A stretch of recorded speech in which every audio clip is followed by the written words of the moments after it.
International Hindu University webinar. Please stay with us as we will begin shortly once all our guests have joined.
International Hindu University webinar. Please stay with us as we will begin shortly once all our guests have joined.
Sunanda ji, namaskar.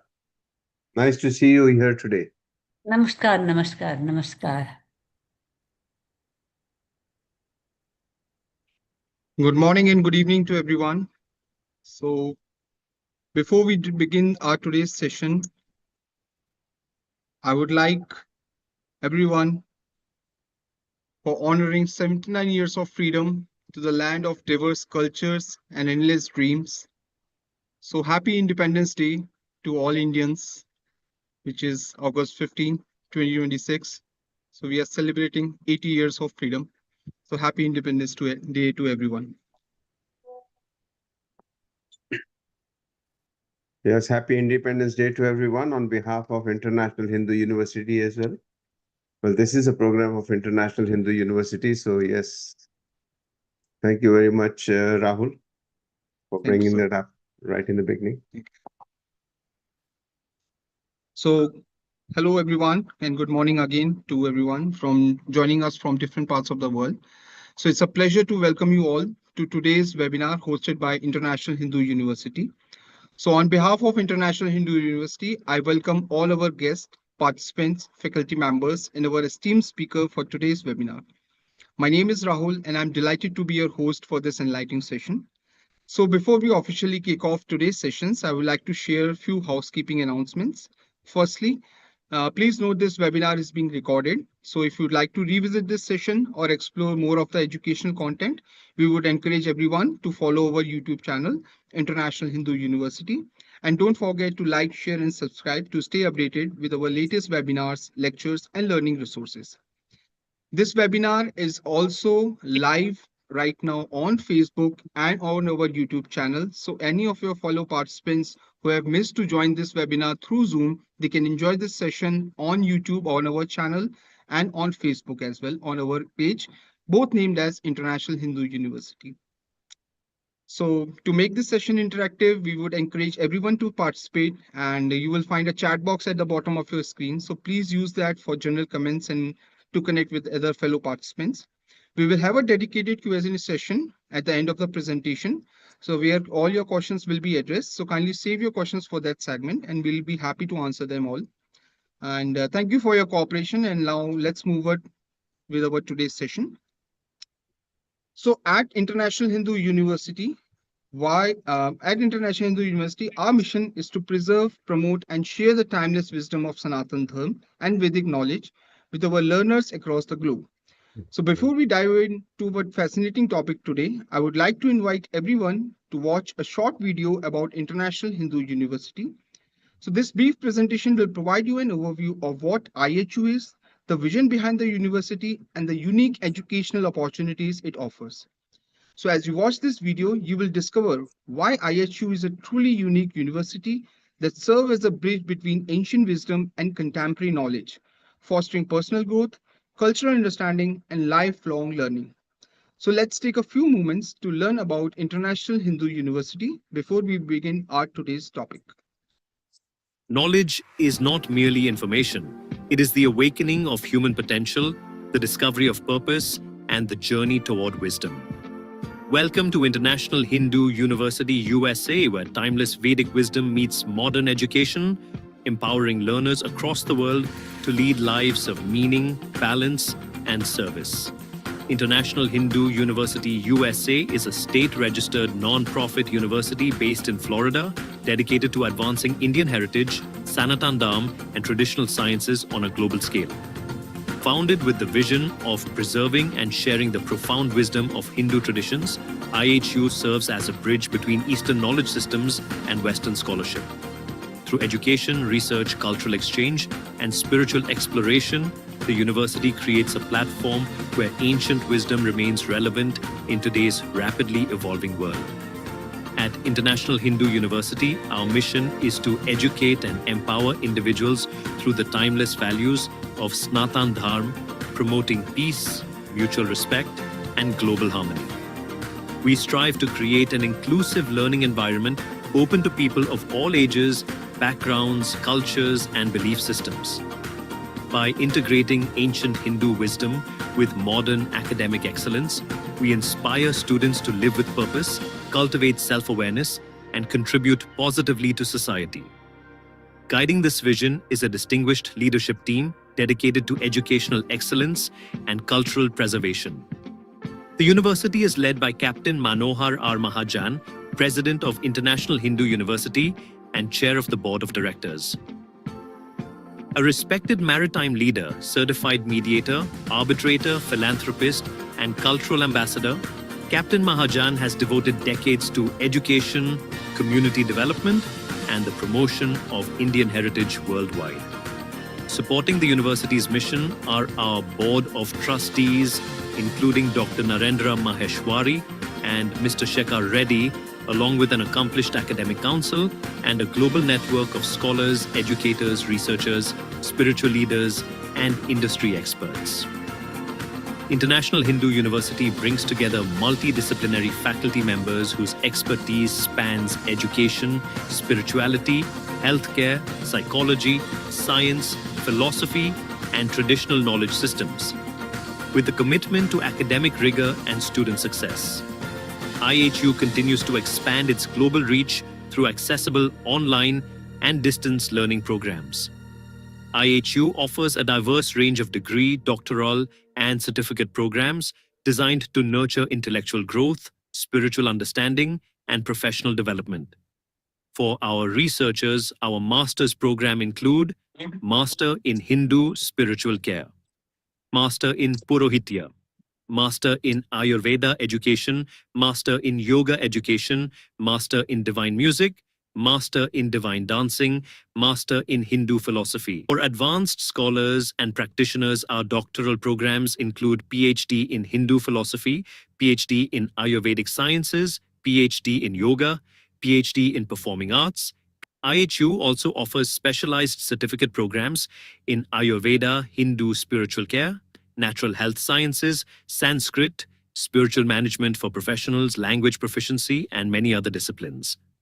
At International Hindu University, education goes beyond earning a degree.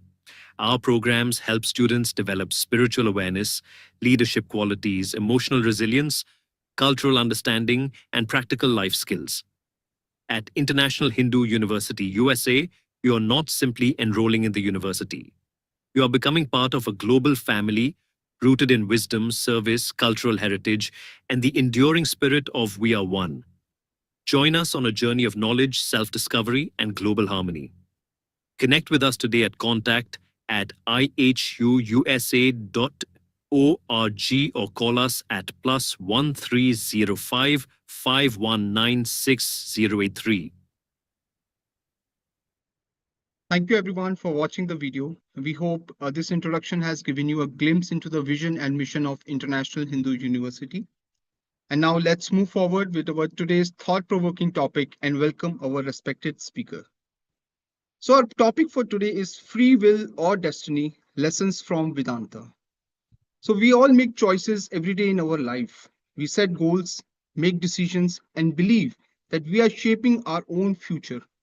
But have we ever wondered how much of our life is truly within our control and how much is guided by destiny?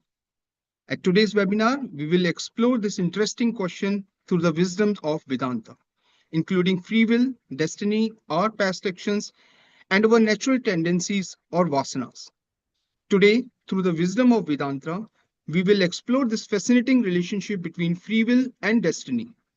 This presentation and lecture will help us to remind that our sense of free will operates within the confinements of the ego and that our choices are influenced by our natural tendencies or vasanas. To help us explore these profound ideas, we are honored to have Dr. Arvind Gudi with us today.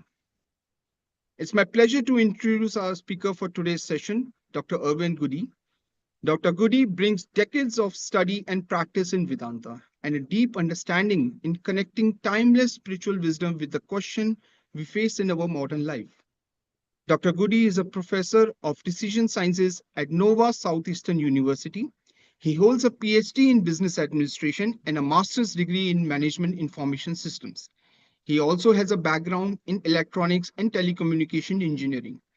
Along with his academic career, Dr. Gudi brings extensive industry and management experience in strategy, project management, and consulting. He has also worked on research and consulting projects involving organizations including NASA and the Miami-Dade Emergency Operations Center. Dr. Gudi is also passionate about mindfulness and self-awareness. He founded the Mindfulness Society at NSU, where he conducts seminars and workshops focused on personal and professional development. So please give a warm welcome to Professor Dr. Arvind Gudi. Dr. Gudi, the stage is yours.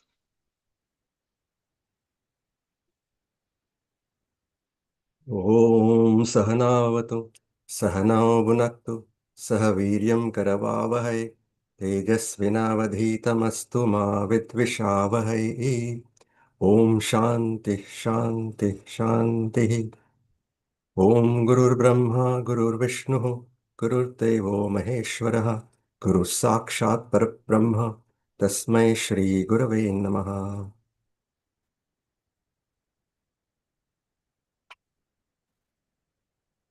Welcome everyone. Namaste. Good morning to you or good evening to you, depending on where you are located. First of all, I would like to express my thanks to IHU, International Hindu University, the officials and the administrators for organizing this beautiful program where I have this amazing opportunity to meet with you and talk about something that I'm passionate about. Also, I would like to express my humble gratitude and deep reverence to the spiritual masters of Chinmaya Mission and Vedanta Society for their knowledge, for their teachings, and for their inspiration. Hari Om. So our topic today is free will or destiny. And it's also timely because, like Rahulji mentioned, we are celebrating the Independence Day of India, Bharat. Today, it's going to be the 80th year since independence. So we will also explore to some extent what is the meaning of freedom. So free will or destiny, it's an important question which we need to think about. And these are at two ends of the spectrum. So one extreme is you have complete free will, and the other extreme is maybe everything is determined by destiny. Supposing the latter was true, that everything is driven by destiny, everything is predetermined, then the question comes, why at all should we do something?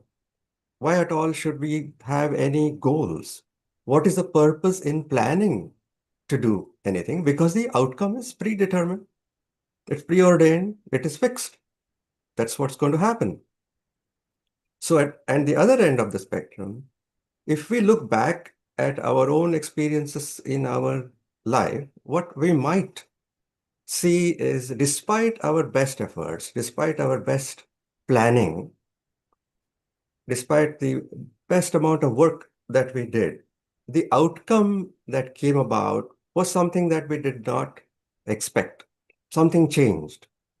So here also, we don't know that I'm expressing my free will. I'm doing the best I can, but then I don't know what the outcome is going to be. So in Vedanta, there is a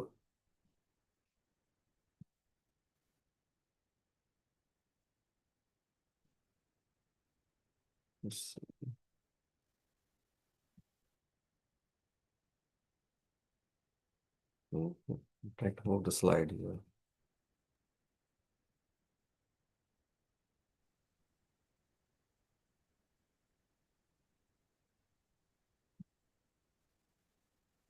So you can use just keyboard keys, arrows to move the slide, sir. So do I have control now? Yes, you have Yes, control. I have.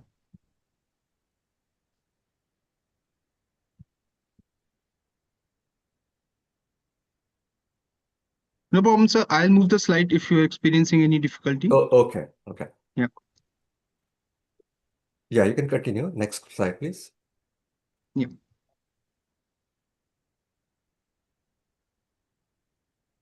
If you okay. Okay.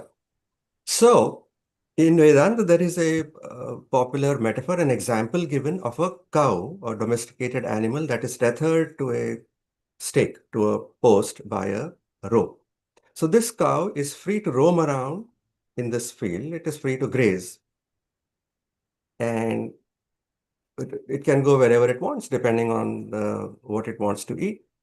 But it is limited to the extent of where it can travel, how much it can walk, based on the length of the rope. So this brings us to the interesting idea that we do have the choice of free will in our ideas, but within the confinements of the ego.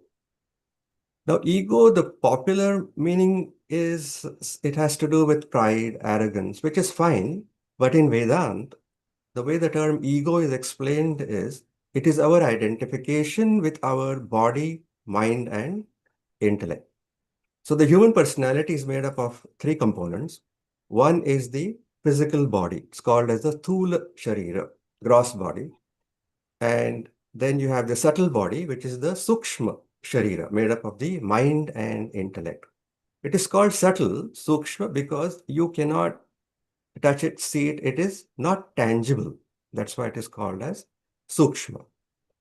The physical body is made up of the 5 sense organs related to seeing, hearing, smelling, tasting, and touching. That is how we sense the outside world.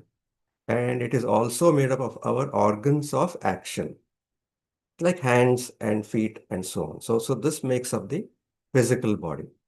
The mind, in Vedanta, that's explained, is the seat of emotions.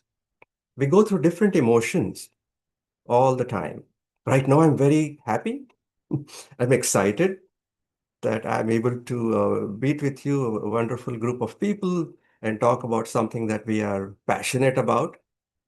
And that is the experience that I have now. The stock market, when it goes up, some people get happy. Next day, the stock market goes down, and they are also down. So we go through these emotions of being happy, being sad. We also have other emotions all the time. We feel fearful, we feel excited, we feel stressed out, we feel anxious. So all these emotions, all these feelings we experience at the level of the mind. And the intellect, which is the buddhi, is the seat where we are making the choices, where we make the decisions. So the intellect buddhi is the choice maker. So the sukshma sharira, the subtle body is made up of mind and intellect. Mind is the seat of emotions, and the intellect is the choice maker.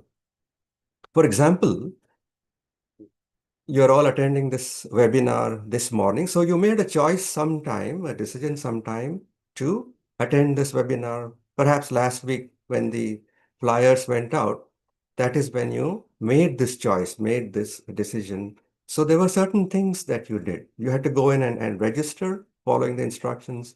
So there you have to use your eyes, your hands, your fingers. So the main takeaway here is one choice, one decision, one thought, it can lead to many, many, many different types of actions. So today, on the day of the webinar, you had to get ready before 10 o'clock so you can join the Zoom session. There also, you may have to do certain things. You may have to walk to most of you, because it's on Zoom, you're probably joining from your home or your offices. So you may have to walk to that room and then make sure your laptop is ready and charged, or make sure your device is ready and charged. So log into the Zoom. Here also, you're performing different actions depending on what you want it to do. Luckily for us, it is on Zoom. We don't have to drive. But supposing you had to drive to this place, travel to this place, there again, you'd have to perform several physical actions to get to that point. So the idea here is one choice, one decision that was made in the intellect, the buddhi, it translates into many, many, many different actions at the physical level. This is where we get into the idea of how am I confined with my ego? Supposing I believe that I am the physical body. I believe I am the mind. I believe I am the intellect. So I'm identified with either the body, mind, or intellect. So supposing I'm going someplace or we meet someone and they ask me, who are you? So most likely my answer is going to be, I'm Arvind. That's the name. So my name is like a label. This is the name that was given to me by my parents. In another context, if somebody asks me, who are you? I might say, I'm a professor. Well, that's the role that I'm playing right now. That's my profession. Please understand that these labels, these roles, they can change with time. Today, my name is Arvind. Supposing I decide to change my name tomorrow to Johnny. And that's what I decide to be called. So because my name changed, because this label changed, does that change who I am? No. The essence of who I am always remains the same. Same thing with my role. If I'm performing the role of a professor today in my university, 30 years ago, I was not a professor. So did that change who I am? No. Once again, the essence of who I am remains the same. So where does this bondage come from? Limitations come from? When I begin to believe, wrongly believe that I am this limited ego of body, mind, and intellect, immediately what happens is I get all the limitations, all the uh, ideas that I am mortal, I am finite. And these are the bondages that come through our attachments and desires. So, for example, you have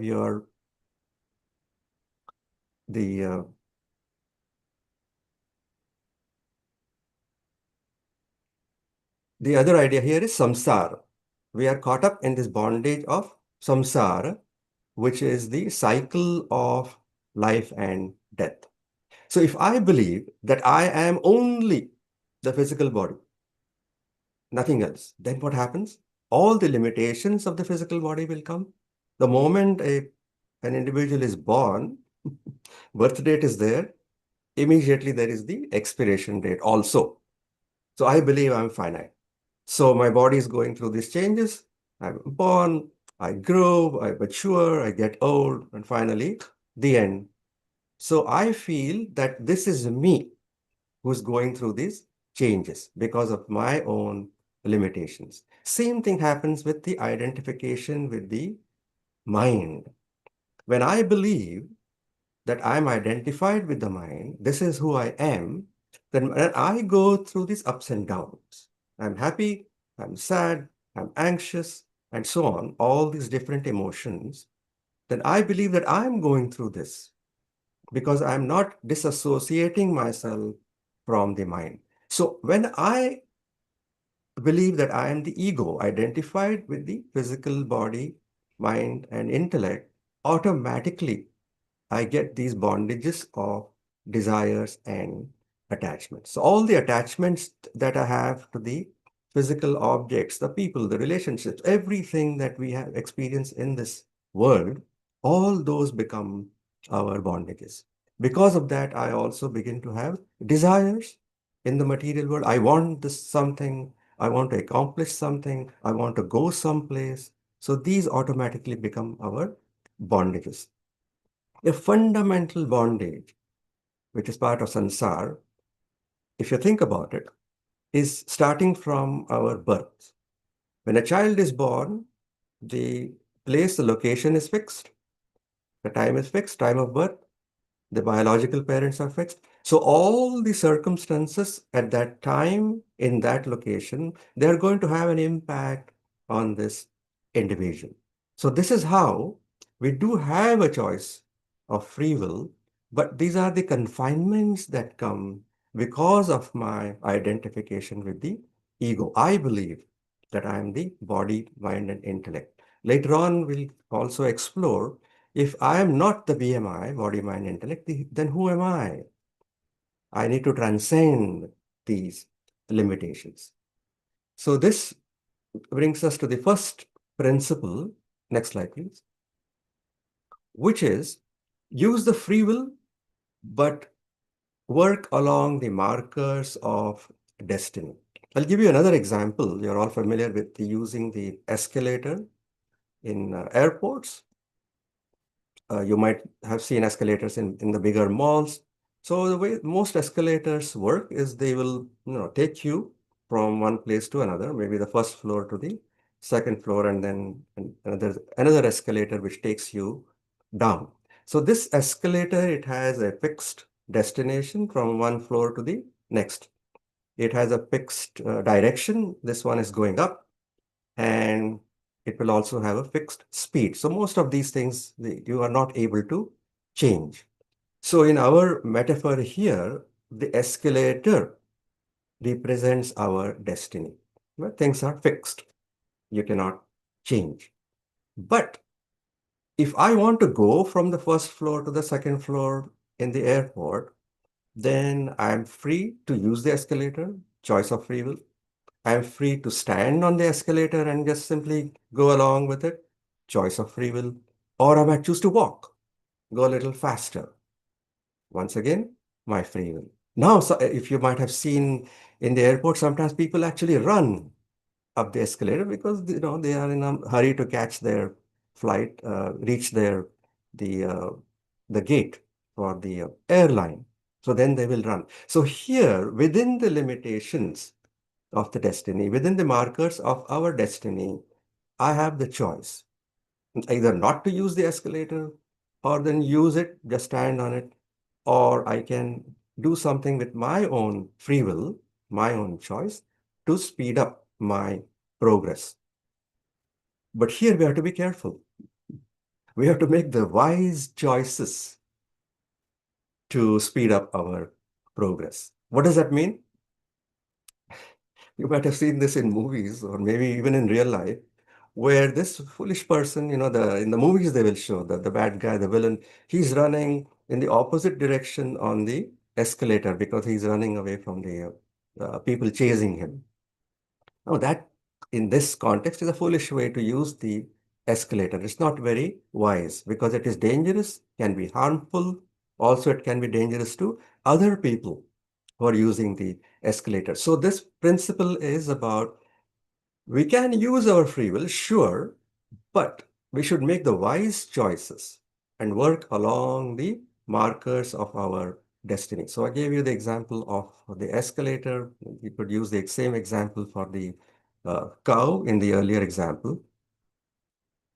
Now, we have been talking about free will and destiny. Question comes, do I really have free will? How much free will do I have? Am I really free? So today is the Independence Day again, right? Bharat is celebrating, India is celebrating the Independence Day, a very, very significant milestone.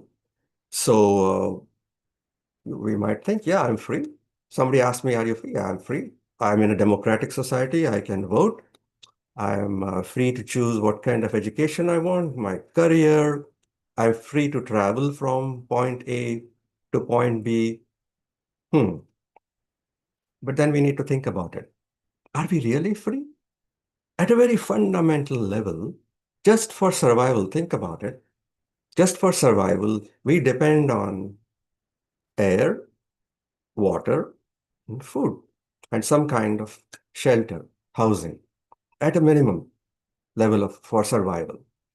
So we need good quality air for breathing. We all know when pollution happens, if there is smoke in the air, then that's a problem. We all need good quality water. The municipalities and governments, they go through so much effort, and even households, they go through so much effort to make sure getting good quality water for drinking. It is so important. Same thing with food. We must have good quality food for our ongoing good health, nutrition, and so on. So these are fundamental. These are our bondages simply for survival. Also, I'll say, oh, I'm free to move. I'm free to travel. Let's say I want to travel from Miami to Washington, D.C., or someone wants to travel from Mumbai to New Delhi. And they decide to fly, take the train, they decide to drive. Let's say we decide to drive. I'm free. But there again, please understand, the moment I decide to drive, there are some responsibilities. There are some rules I must follow. If I choose to drive, the first thing I must have is a valid driver's license. Otherwise, I cannot drive. Then my vehicle, my car, it should be roadworthy. The tires should be in good condition. The maintenance should be done. There are so many things. At a minimum level, I must pay the registration fees. I must have the paperwork for my vehicle. Once I'm driving, I must make sure I follow the rules. Here in the US, we drive on the right. Somewhere else, maybe we're driving on the left-hand side. I must know the rules, follow the rules, follow the speed limit. So you see all these kind of limitations, so to speak, These rules I must follow. Why? Because I want to be successful when I travel from point A to point B. I must be successful when I travel from Miami to Washington, D.C., or wherever else you're going. I must go there safely. I must reach it in a timely manner. I must not endanger the other people who are also traveling. So there are lots and lots of rules we must follow. So this brings us to the next principle, principle 2, which is learn the rules. Sure, you have free will, but learn the rules and follow them sincerely.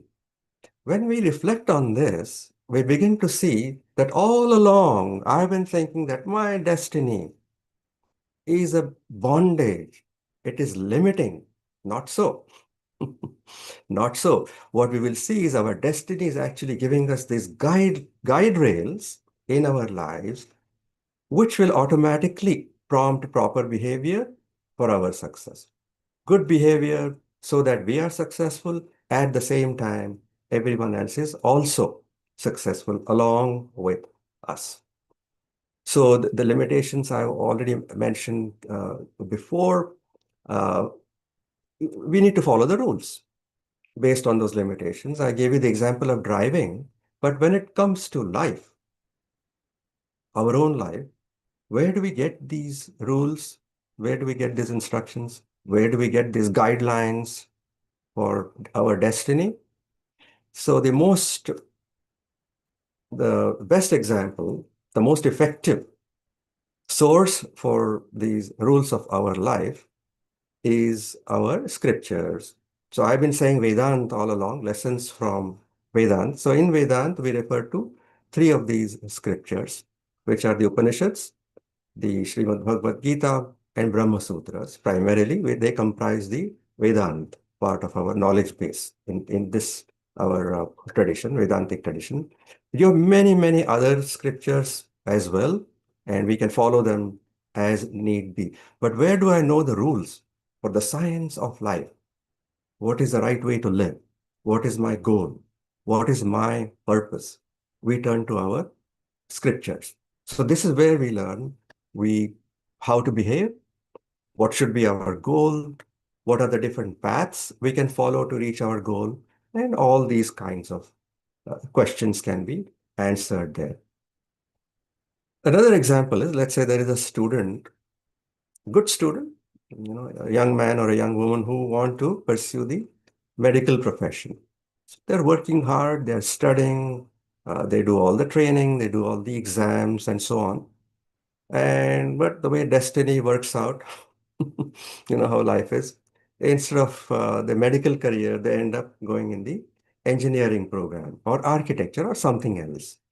So all along, they were thinking that medicine is this line of work that I should pursue, I should follow. This is meant for me. Right? Young men, young women, they have this ambition, but not so. Something happened, something changed. They ended up doing with a different career. So here, we should not see this as a setback. What we should see is, well, this is what I had thought, but that's okay. My destiny is somewhere else. So here we have this lesson from Vedanta, next lesson from Vedanta about vasanas. So vasanas, the way they are defined in Vedanta, these are our innate tendencies, urges. And where do they come from? They come from the impressions which were created by my own thoughts and actions. And what happens now when I'm born? They create desires.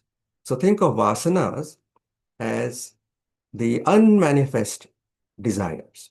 This is the essence of the theory of karma theory. So what happens is all our past thoughts, all our past actions, they are not only creating the result at that time, the outcome at that time, they're also creating impressions on the subtle body.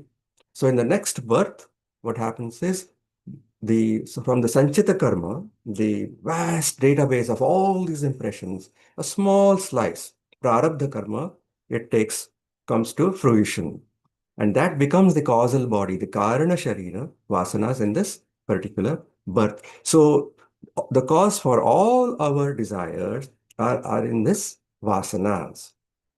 And they are creating the desires in our life. So for example, today uh, you came to attend this webinar. So that was your desire, which was manifest. You took the proper actions, so you were able to attend the webinar right now. But where did that desire come from?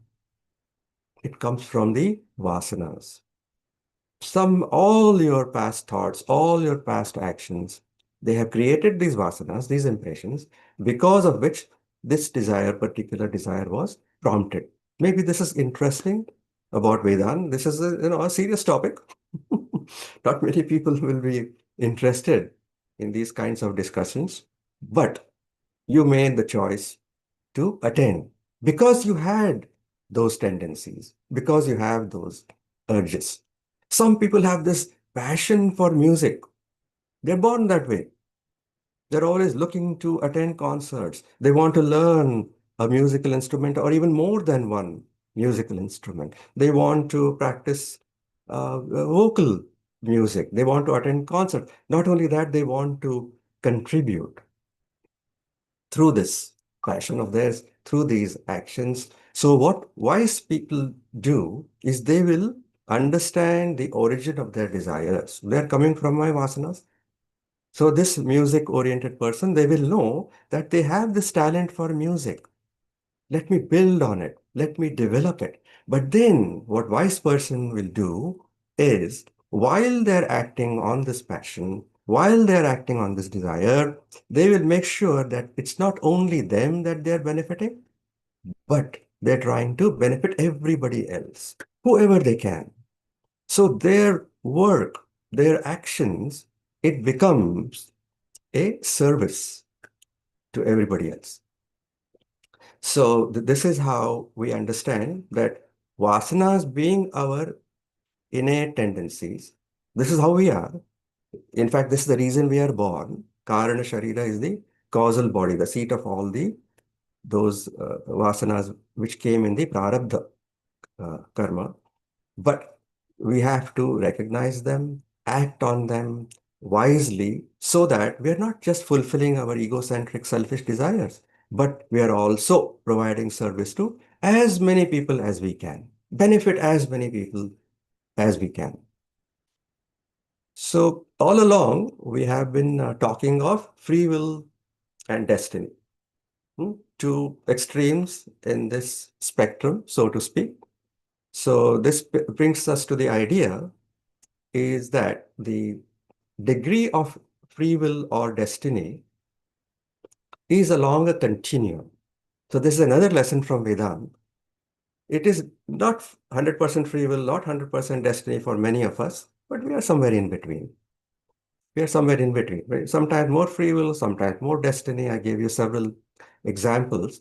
And interestingly, the degree of this free will or destiny is determined by the degree of my identification with the ego. So the more I'm identified with my ego, the more I feel, I believe I am only the body, I am only the mind, I am only the intellect, to that extent I'll feel I'm limited. I have very, very little free will. Most of it is being driven by my destiny. Why? Because of my identification with the ego. So what Vedanta says is your true nature is beyond much more. It is much more profound. You're not this finite, limited, mortal individual. You're infinite. You're immortal. How so? Because Vedanta says your true nature is Sat, Chit, Anand. Sat is pure existence. This is the principle of existence. Chit is pure consciousness. This is the principle of knowledge, knowing, or consciousness. And bliss is absolute bliss. Joy, happiness that does not depend on any external conditions. That is our true nature. That's what Vedanta says. So every time I feel I'm limited, I'm constrained, I'm caught in between, this spectrum of free will and destiny. No, that is a false understanding. So what Vedanta says is understand your true nature, experience it, Satchitanand, and abide in it all the time.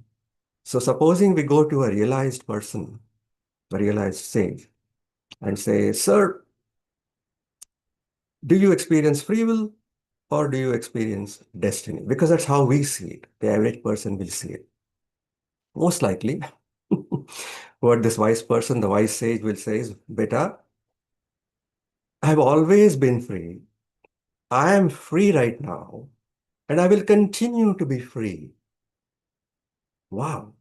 I've always been free and I'm free right now. I'll continue to be free. This is the message that the sage is saying. And then we think about it and then we say, Sir, but how come?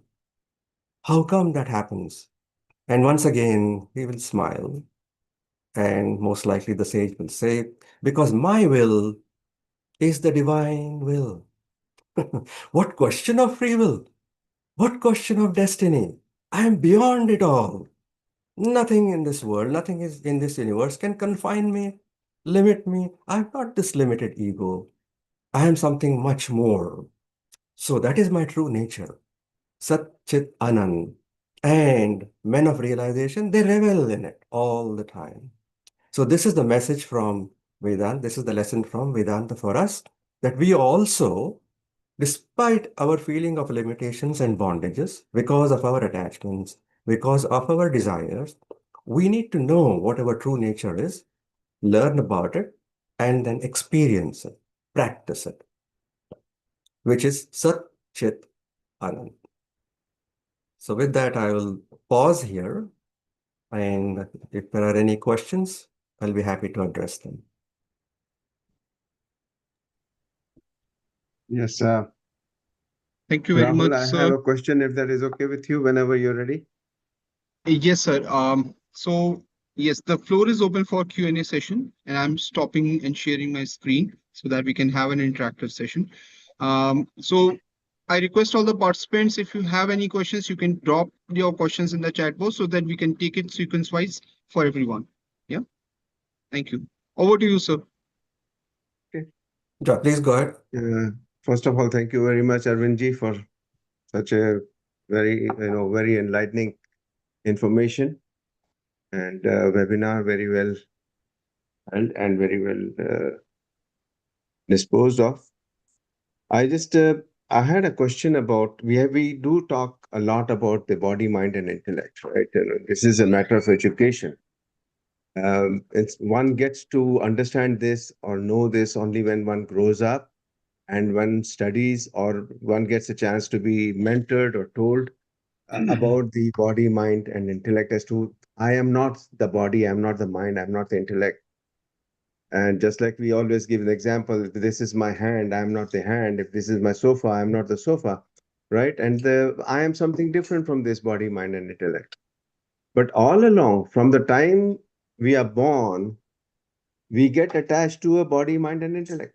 Body of my mother, and then how she loves me, then how she feeds me, and then my siblings. And we get attached to the other BMIs. What can we do? This is very important information that should be inculcated from early childhood. 1 second, sorry, there's another Zoom meeting.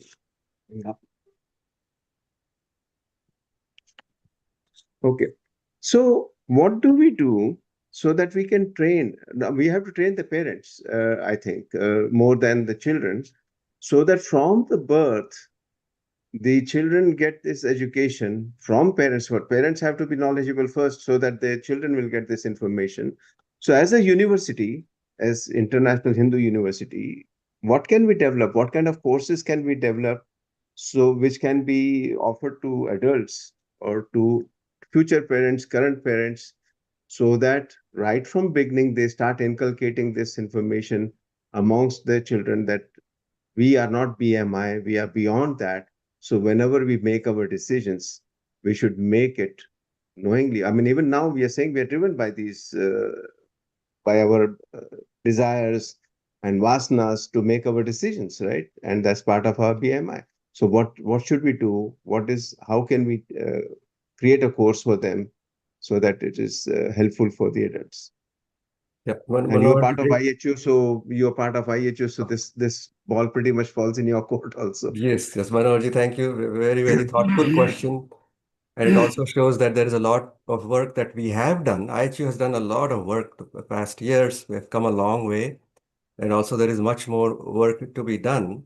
So one of the things that you're pointing out is the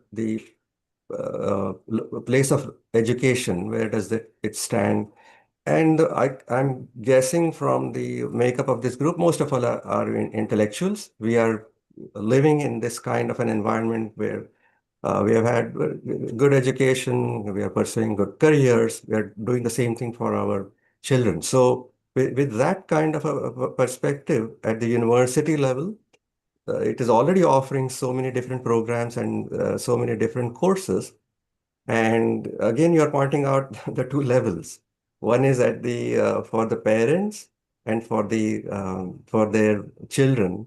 That is a very key relationship. I'm so glad you brought it up because the environment that will get created in the family of these young children growing up, it depends on the parents to a large extent, what kind of values they bring in.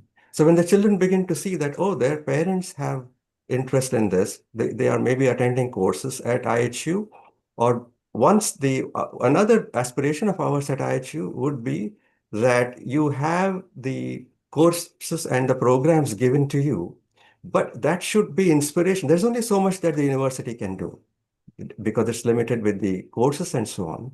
But based on that, they will be inspired to continue that study, continue that pursuit of that knowledge. So that itself is going to become impressionable for those children. So what is it that we can do? Well, I think we can promote the educational programs to the adults, to the grown-ups, so they can begin to there's a word in biology for that, osmosis. So through osmosis, it will automatically come up to the children. Likewise, children's programs can also be done. The university may not be focused on that. That's a different kind of focus. But I'm hoping, and a lot of work is being done by several institutions where the children are exposed to these ideas. Like our children went to Bal Vihar, for example. So they're getting these ideas. And these are very different from what they would normally learn in their school. But at least they are exposed to it. So by the time they are grown, they go to college and they start their careers. When they have these challenging situations in life, they should be able to turn to their parents and say, this is something that I am struggling with. But I believe that there is some solution in our knowledge base. If we are able to accomplish that, then I think we have come a long way. Because that is where the desire will be in the children to explore this kind of an avenue for their solutions. They're not asking anybody else. They're not asking ChatGPT or generative AI, but they know exactly where to go. So that should be our aspiration. Thank you. Any other Great. question? Namaste, Professor Gudi. This is Ram Kumar Dasasya.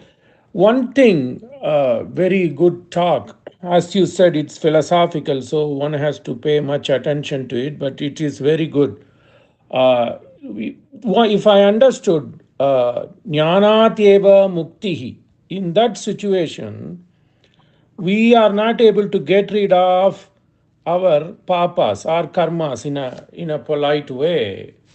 When, if you say jnanat eva muktihi, which we differ as a Visishtadvaitis, but if that's the case, how will these vasanas affect to get to the jnana, which is atma sakshatkaram brahmameva? Then what happens? Agami will not come. Sanchita, what happens to the prarabdha and the sanchita portion of the karma, which will inhibit us to get to that level of atma sakshatkaram? So, how do you see as a philosopher? Great question. So the answer is given to us in Vedanta. Somebody needs to. So the answer is given to us in Vedanta. Ramkumar ji, please mute your mic. The answer is given to us in Vedanta. So, for example, in Bhagavad Gita, chapter 3 is about Karma Yoga. So, once I'm born with these vasanas, which is the prarabdha karma, then I'm going to be prompted by my desires. Then we cannot control it, we cannot change it. But what we need to learn, what we need to understand is whilst I'm working on these desires to fulfill these desires, number one is I have to work in manner where I am exhausting the existing vasanas. All my current vasanas are being cleansed. And the way to do that is selfless work. Do not be attached to the outcome. So this is explained in great detail in Srimad Bhagavad Gita, maybe other scriptures as well. Chapter 3 goes into a great more detail. So the way to work on our vasanas, desires, is to fulfill them, but through dharmic ways. Do not do anything that is driven by your selfish motives. So we exhaust our existing vasanas. And equally important, this is very important, we should not create new vasanas while we are working out these desires, because those vasanas will come back. They will become form of the karma database. So we need to understand, number one, how to work without any attachment to the outcomes, without any attachment to the results. So these are the things which we should begin to discover more and more, and each situation may be different. So we need the guidance. And once again, like I said, Vedanta gives us very clear. Yeah, I'm getting echo again. Yeah. Okay. Any other question? So we have a question Yeah. from Sunanda ji. The question is, sir, do all vasanas get fulfilled? That's our choice. So the way we live our life is this whole database is there. Desires keep coming, and I start to fulfill these desires one at a time. Very painful, takes a lot of effort, laborious way to live, but that's okay. But that's what I explained in this earlier question, that through Karma Yoga, we learn to work out these desires in a manner where we are exhausting the existing vasanas. Another way, and this is what the rishis would probably advise us, they will say that what you want to do is cleanse your mind.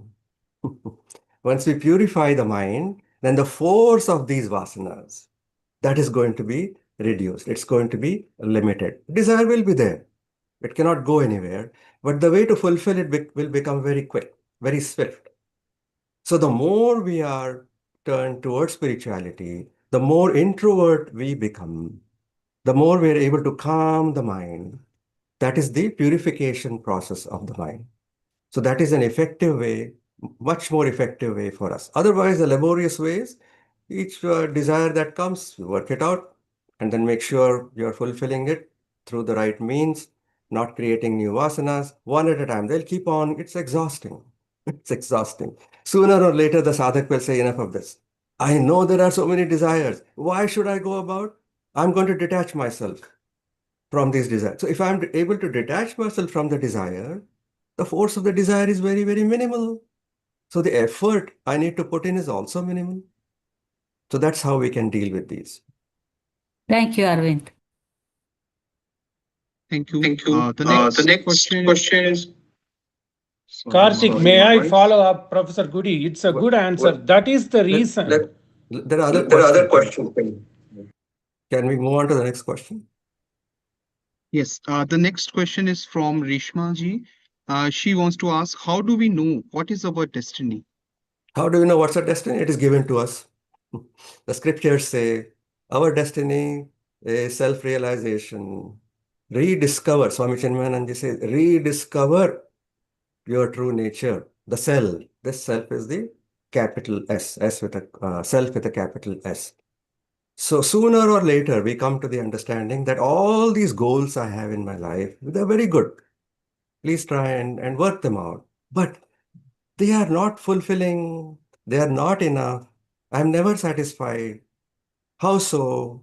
Because my true goal is to rediscover my true nature, Sat Chit Anand. That is the self-realization. It is also called as liberation, moksha. Why liberation, moksha? Because by the through this self-realization, my attachments are going to be permanently taken away. Because why I'm going through this is because of ignorance, ignorance of my true nature. So when I'm ignorant, then I'm foolishly being attached to all these material things, material objects and people and relationships. But then sooner or later, we begin to see that. So what Vedanta says is this is your true nature. And if you're not able to see it right away, it's okay. But it'll also give us glimpses. So like, for example, I said our true nature is Satchit Anand, right? Anand is the absolute bliss. We do experience these glimpses of absolute bliss. Supposing you love chocolate ice cream.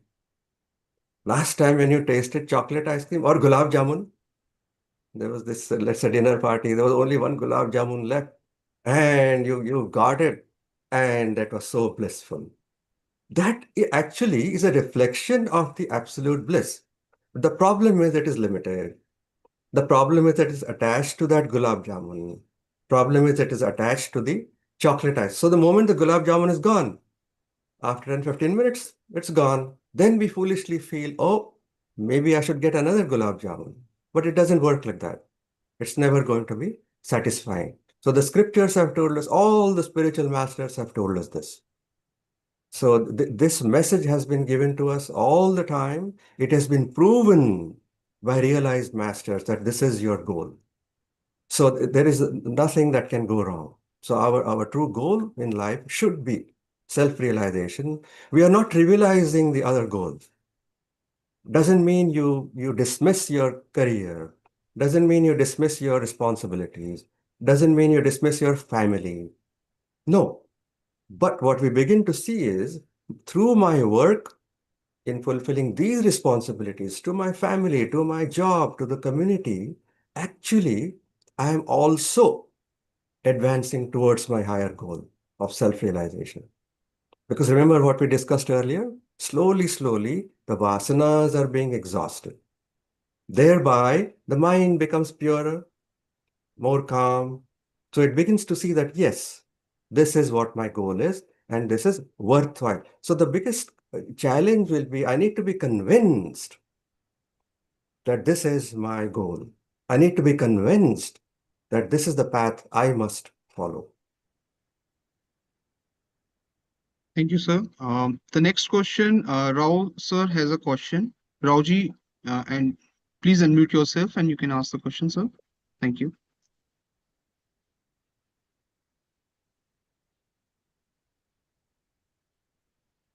We can't hear you, sir. Can Yeah, you? yeah. I think he's mute. Yeah, 1 minute. I'll unmute here.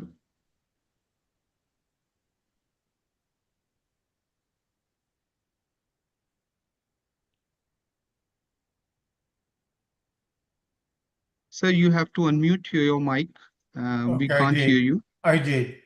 Okay, Yeah, now we can hear. go ahead. Okay.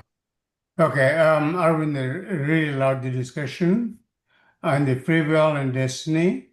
I think that probably part of our two important words in our human existence. Feel these two terms are not mutually exclusive. And one is unchangeable destiny. The free will is changeable. So it's it's really the word. Basically, that's all I want to say. The bottom line, the two terms are most important to explain our human existence. They're not mutually exclusive. One is changeable, the other is not. So, any comments on that?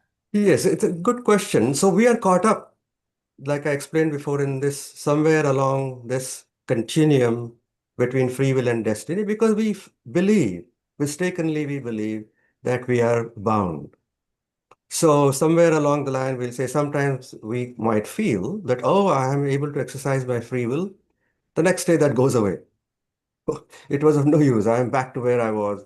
I'm still being driven by my destiny. So we will keep oscillating along this line. So there we need to understand that this is not my true nature anyway. I don't have to be caught up. My true nature is beyond free will. My true nature is beyond destiny. Because I was always free. I was always in my destiny. That's what Vedanta says. We are already, we are who we are, but we have forgotten who we are. That is because of spiritual ignorance, avidya. So once again, our focus becomes, instead of trying to say, oh, is it free will? Is it destiny? Should I move here? Should I move there? Our focus now becomes, let me try and gain this knowledge, this self-knowledge, whereby I can permanently get away from these limitations. Because that's the scriptures tell me, self-realized masters tell me that is my true nature. So I don't have to be caught up. So it is neither here, neither there. Doesn't matter. Because that's not who I am anyway. So once you begin to see that way, then this dilemma will automatically go away. Okay. Thank you. Thank you, sir. The next question, sir, we have from G.V. Krishnaji. He wants like to ask, does it mean that our individuality is determined by Sukshma body? Very, very subtle question. Yes.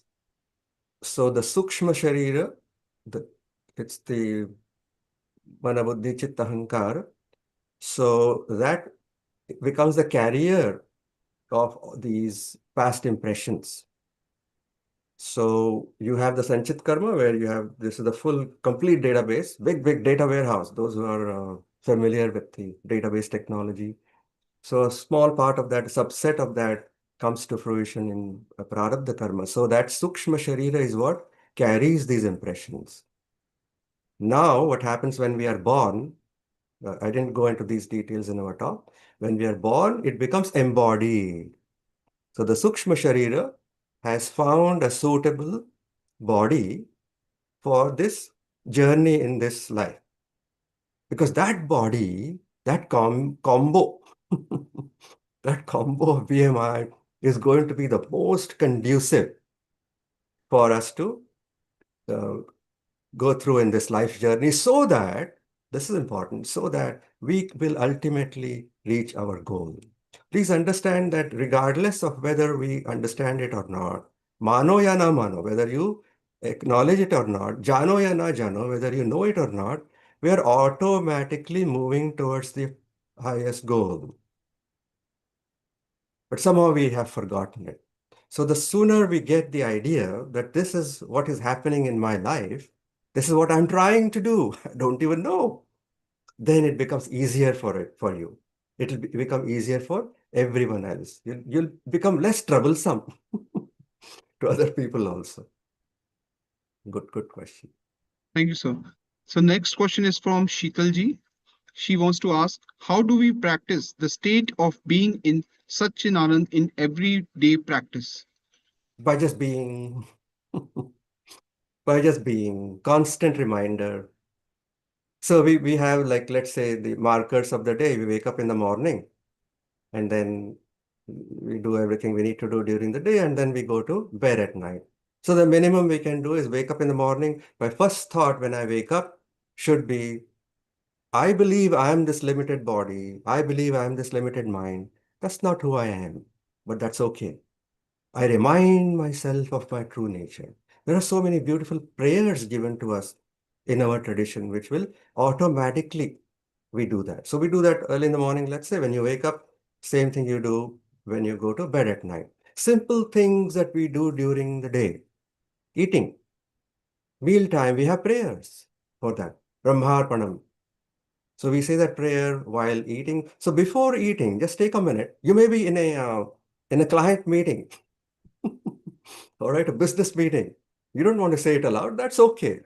But you can say quietly in your mind that this food, it represents Brahman.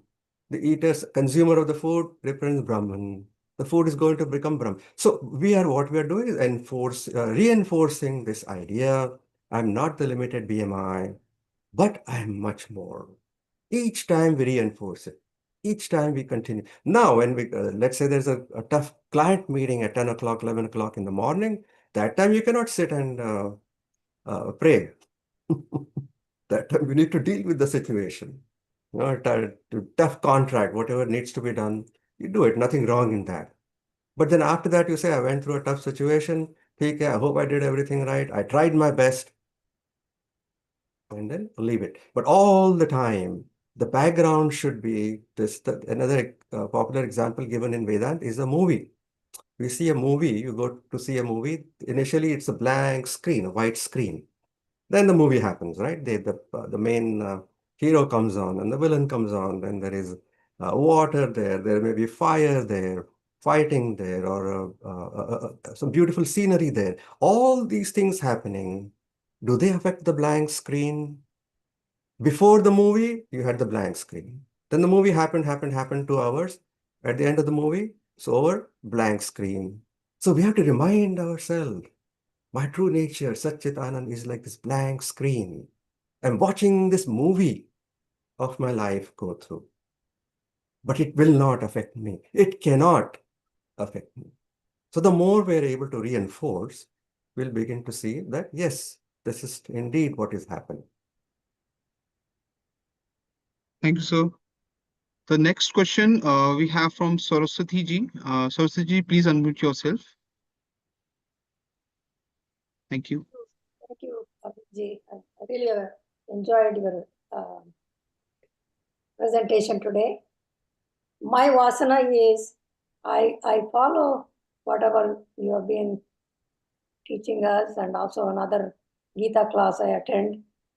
But my vasana is how do I my question and also my asana is I want my kids to get it what I have, and for some reason they are not into so much, and I'm being an example. They see me and they really know what's happening, and still they're not willing to kind of, I don't know what it is, but do you think I should give up and let it go? Maybe God's will, they will find some other way. Good question. Very, very, many of us might be feeling the same way. Good question. So we have to understand the role of the parents. So typically the parents, when the children are young, so in the US, we say 18 years of age is this marker where they finish high school and go to college. So most parents, they will do the best they can. When they're very young, we have to provide for them physically. Then as they grow a little older, then we have to teach them we have to teach them driving and so on. But all along, I'm sure the people in this kind of a setting, you already have good value system in your families, which they're already getting. So we have done the best we can. So after that, we let them go because it is their life. So the first very kind of a logical way to think about it is they have their own prarabdha karma. They have their own vasanas. Our vasanas initially, our desires initially was, I will try and do the best we can for our child. Nothing wrong in that. So that we pursue, do the best we can. Once we have done it, then the child is free to do whatever they say, the birds they're able to fly away from the nest. Let them fly away. But if we have done our parenting correctly, then what might happen is later on in life, when they have these challenges, real world challenges, they will remember, oh yes, my mother taught me this.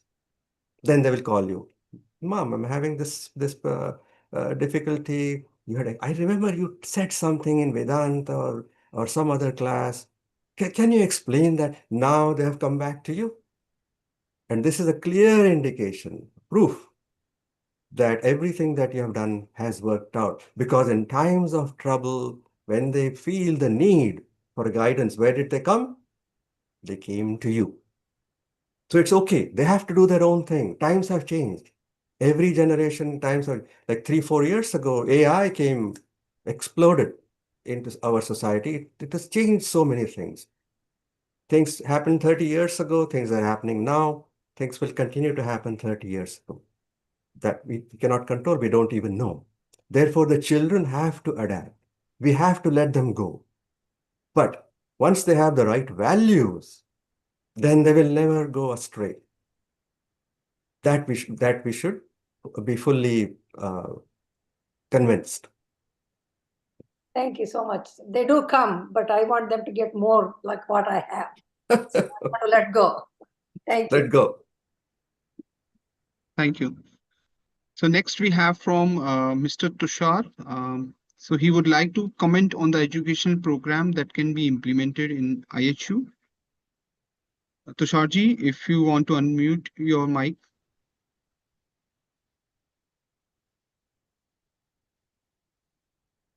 Where is Tusharji? I don't see him. Are you there in the meeting? Yeah. Okay. He's left. Okay. He was No here problem. till some time ago, but we can offline get his input Yeah. or how we can do that.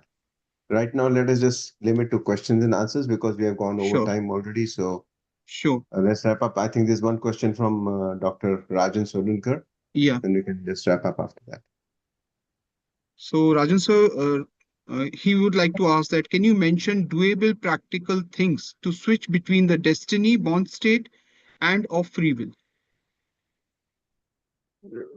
Switch between destiny, what? I missed that word. I'll repeat the question, sir. Can you mention doable practical things to switch between the destiny bound state and of free will? Always remind ourselves of our true nature, Satchitanand. Once I am fully aware of my true nature, then these things will not become binding. This dilemma, which is causing so much angst, I'm concerned about it. How should I deal with it? That angst, anxiety will go away. So once I'm becoming more and more aware of my true nature, then that anxiety will go away. The mind will become calmer. Then what we'll begin to see is, let's say we are practicing karma yoga. So in Vedanta Shastra, in the scriptures, we are given these three paths. So these are the practical things that we can do. Jnana Marga, path of knowledge. Then Bhakti Marga, the path of devotion. And the Karma Marga. So Karma Yoga, I already explained a little bit. So we'll begin to see what is it that appeals to me most? What is it that works for me best? And we'll probably switch depending on our the process of inquiry, the practice that we are doing, the sadhana that we are doing on a regular basis. We might switch back and forth, jnana, bhakti, and karma. So those are the practical things that we can start doing. We should be doing them as part of our sadhana. What will happen through that is the mind becomes more and more purified. By the grace of the Lord, blessings of the Guru, what happens is the mind becomes calmer. It becomes cleansed of the impurities. All these agitations will go away. So then the thinking becomes clear. Viveka Buddhi, it is called. Discrimination between what's right, what's wrong, what's real and unreal. What should be my priorities in life? Those things become clearer. So these are certain Thank you, Dr. Gudi. Thank you. Thank you. Thank you, everyone. And so no more questions in the chat box. And if any of the participants still have any questions left, they can still ask. We can allow 5 minutes more.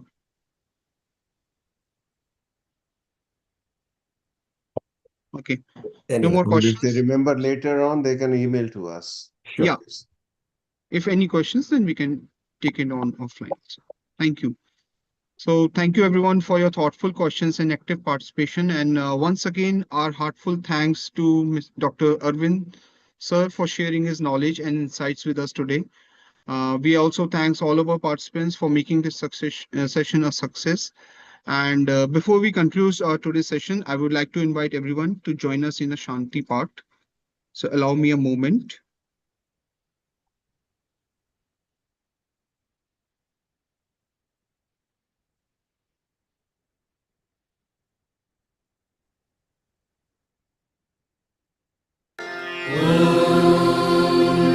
सर्वे भवन्तु सुखिनः सर्वे सन्तु निरामयाः सर्वे भद्राणि पश्यन्तु मा कश्चित् दुःखभाग् भवेत्।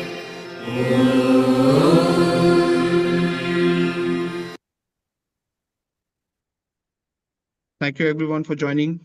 That's the end of the session today. Have a nice Thank day. you, Arvind and Rahul. Thank you. Happy Independence Day to everyone. Thank you. Thank you so Everybody, much. Thank you. University. Thank you very Thank you. much. Thank you. Thank you. Thank you.